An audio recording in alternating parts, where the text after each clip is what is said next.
L'histoire d'aujourd'hui m'a été racontée par un de mes abonnés. Je vais vous demander d'écouter attentivement, s'il vous plaît. Ce qu'on fait, c'est pour sensibiliser. Toujours laisser un like, commenter, partager pour donner la force au mouvement. On poste plusieurs histoires tous les jours à partir de 12h sur la première chaîne et à 15h sur la deuxième chaîne YouTube, DMG TV, Histoire Mystique Exclusive. Donc, si tu as une histoire à raconter, envoie ton histoire numéro à l'écran sur le plus 237 655 81 90 17. Envoie ton histoire et on va jouer ici sur YouTube, sur Facebook et sur TikTok. S'il vous plaît, laissez un like, donnez la force, encouragez. Sachez que tous ceux qui envoient des histoires viennent écouter les vidéos postées. Donc, laissez ce que vous avez à dire en commentaire, comme ça ils liront et ils sauront quoi faire. Ok, écoutez l'histoire. Bonsoir, monsieur DMG. J'espère que vous allez bien. Ça fait un bail et je ramène une autre histoire parce que celle-ci, je pense qu'elle est importante. C'est pour dire aux gens que c'est pas à tout le monde qu'on explique les difficultés qu'on rencontre et on ne connaît pas forcément son entourage. Surtout les moments heureux. Pendant vos moments de joie, vous ne connaîtrez jamais véritablement qui sont ceux qui sont autour de vous. Ceci dit, je rentre dans le vif du sujet. Alors, 2015, je fais une tentative d'aventure ratée. Je me retrouve quelque temps sans logement et tout. Entre-temps, parmi mes amis, j'avais un ami avec qui je causais et tout, et on s'entendait bien, mais qui me faisait également la cour, mais ce n'était pas la priorité entre nous.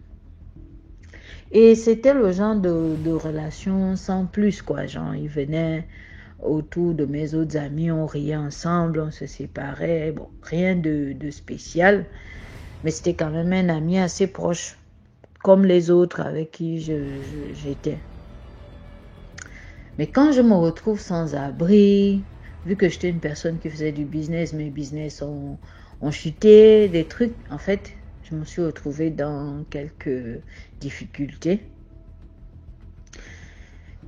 C'est comme ça que son langage a commencé à changer. Puis un jour, je devais déménager. Je l'ai appelé, vu qu'il avait une voiture, de venir m'aider à déménager. Il vient avec tout un gros lot d'argent qu'il pose à l'avant de la voiture. Bon, moi, étant une personne qui n'est pas trop attirée par tout ce qui brille, je me demande quand même pourquoi est-ce qu'il va mettre autant d'argent devant moi. C'est-à-dire que si on pouvait calculer cet argent, c'était bien au-delà de 3 millions. Pourquoi exposer autant d'argent, surtout qu'on allait prendre des affaires dans un quartier pas très sécurisé?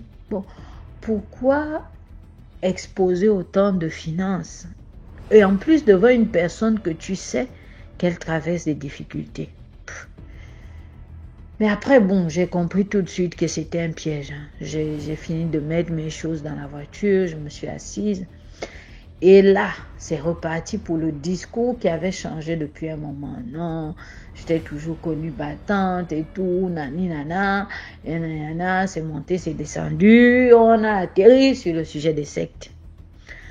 Que non, toute chose n'est pas forcément ce à quoi on pense, nani nana.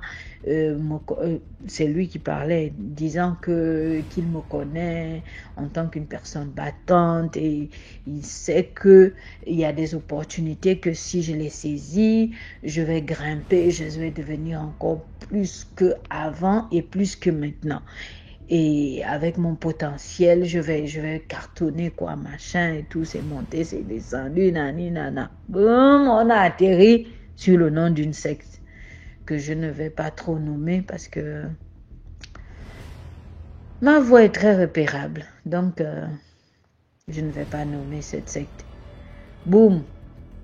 Non, c'est plus, ils font plus dans la charité et tout. Lui-même, il n'est pas encore complètement dedans, mais il a obtenu les marchés par le fait que, voilà, il a été présenté dedans, mais il n'a encore fait aucune signature. Nani, nana, nana, nana, c'est monté, c'est descendu. s'ils me présentent à eux, vu mon potentiel et vu que c'est une secte où ils sont, bon, enfin il n'a pas dit secte et il évitait très clairement le mot, c'est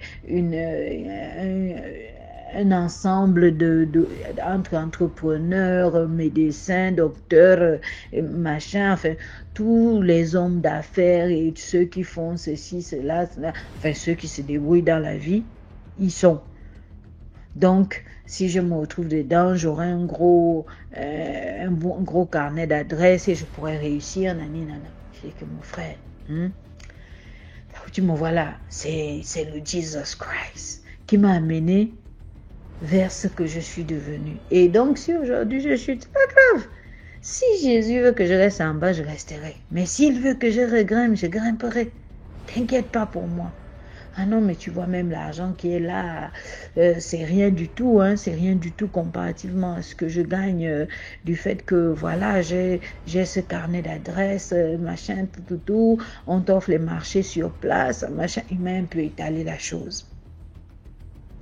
Ce jour m'a choqué. Ça m'a choqué parce que c'est quelqu'un que je connaissais depuis et que j'admirais parce que je pensais vraiment que c'était son travail uniquement qui lui faisait grimper dans son milieu social et au sein de son travail, etc. En fait, pour moi, même si je ressentais des trucs, parce qu'il faut avouer que nous les humains, surtout nous qui prions là, tu ne peux pas aller à un lieu qui est pollué et ne pas avoir des signaux. Mais tu sais, souvent on ignore des signaux et c'est dangereux. C'est vraiment très dangereux. Ce jour-là, on a fini de transporter mes choses. Ah non, réfléchis-y bien et tout et tout. Point, je voulais juste quelqu'un qui m'aide. On a fini, il est parti. Un autre jour, bon, je me suis dit, le gars a zappé le sujet. Bref, ce qui est bien, c'est qu'il essaie juste de me convaincre, mais il n'est pas trop là en mode, ouais, viens. Un autre jour, il m'appelle. Comme je vous disais, on était amis. Ah non, s'il te plaît, est-ce que tu peux m'accompagner? Je dois faire un travail quelque part. Je dis oui, je ne fais rien. Voilà quoi, tu peux venir. Il est venu me prendre. Il devait aller placer des lumières. On arrive. Primo, il me dit, c'est une banque. Mais quand les portes s'ouvrent et qu'on rentre, je me rends compte, et avec son affirmation, que c'est le centre d'une secte. Enfin, c'était le bâtiment de la secte en question. Avec tous les dieux qui étaient représentés, les signes, les nanis, les nanas, les nanis. Oh, comment je suis une rabâchée carena. Du coup, j'ai démarré ma prière au calme. J'ai commencé à faire mes psaumes que Seigneur, je sais que je galère, mais je suis venue uniquement accompagner quelqu'un pour faire un travail. Je ne suis pas venue pour X ou Y. On rentre. Il me montre toutes les belles femmes. Oh non, hey, la belle femme, faites attention aux très belles femmes. Vraiment, je ne suis pas mal comme femme, mais je vous dis, faites attention aux beautés. Parce que le diable est un prédateur qui est très mauvais. Il n'attaque que ce qui est valorisable, ce qui est beau, ce qui shine. Parce que si vous pouviez voir la crème qui sortait de ce lieu-là, et le comble, c'est qu'on est resté à la réception là quelques instants. Il n'y avait que la crème. C'est-à-dire les jeunes et magnifiques garçons et filles. Ensuite, on devait prendre l'ascenseur. On devait prendre d'abord l'ascenseur, ensuite les escaliers. Devant les escaliers, il y avait un dieu qui était représenté. Un dieu indien en gris. Il s'arrête devant ce dieu-là qu'il a donné lui-même le nom. Il me dit... tu n'as qu'à faire un vœu. En fait, il voulait à tout prix que je touche à un des dieux représentés, que je fasse un vœu. Notamment celui-là, que je peux le toucher soit à l'épaule, soit au front, et je fais un vœu. J'ai dit que mon frère, C'est Dieu qui m'a fait grimper. Si je dois retomber, c'est pas grave. Mais moi, la facilité, non. Il me dit, non, t'inquiète pas, hein. Il n'y aura rien de mauvais, tu fais le vœu et tout, et tu vas voir comment ta vie change direct. Je suis passée devant le Dieu en question. On a grimpé jusqu'à presque au sommet.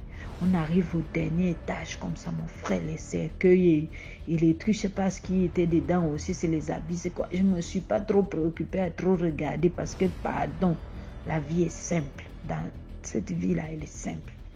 Et effectivement, il était aussi venu travailler. Alors, il s'est mis à faire son travail. J'ai regardé les cercueils devant moi. Mais j'étais en train de prier, ce qui veut dire que je ne pouvais pas paniquer extrêmement. Parce que quand le Saint-Esprit est en toi, il te rend lion. Quand on t'amène dans un lieu comme ça, c'est-à-dire que tu ressens une force qui peut tout casser.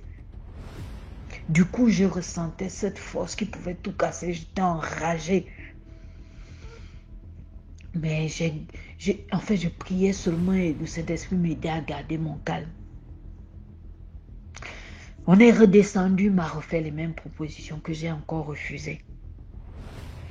Et finalement, la dernière proposition qu'il m'a donnée, c'est est-ce que je peux te remettre un numéro de téléphone? Quand tu arrives à la maison, tu fais une lettre où tu mets tous tes vœux, tout ce que tu veux. Et à la fin de la lettre, tu mets le numéro de téléphone là. Si c'est à la fin ou au début, je ne me souviens plus. Bref, tu mets le numéro de téléphone, tu pries la lettre, tu mets ça sous ton oreiller. La lettre va disparaître, mais tout ce que tu aurais demandé te sera remis. J'ai souri. Parce que l'Éternel m'a forgé. Parce qu'il savait que j'avais ce genre de combat devant moi.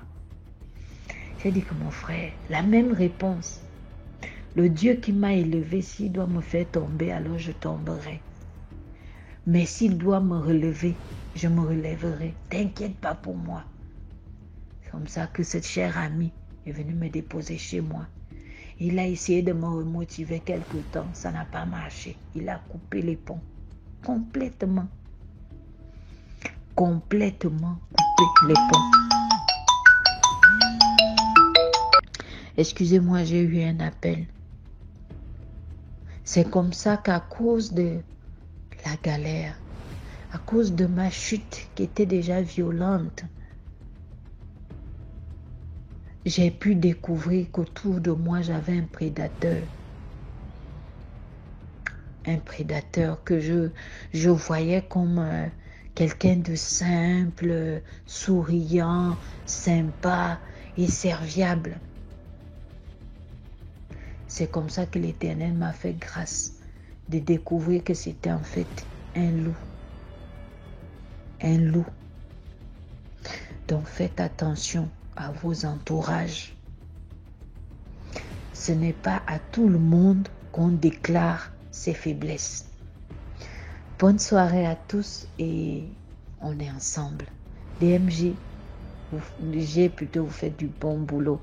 Continuez comme ça.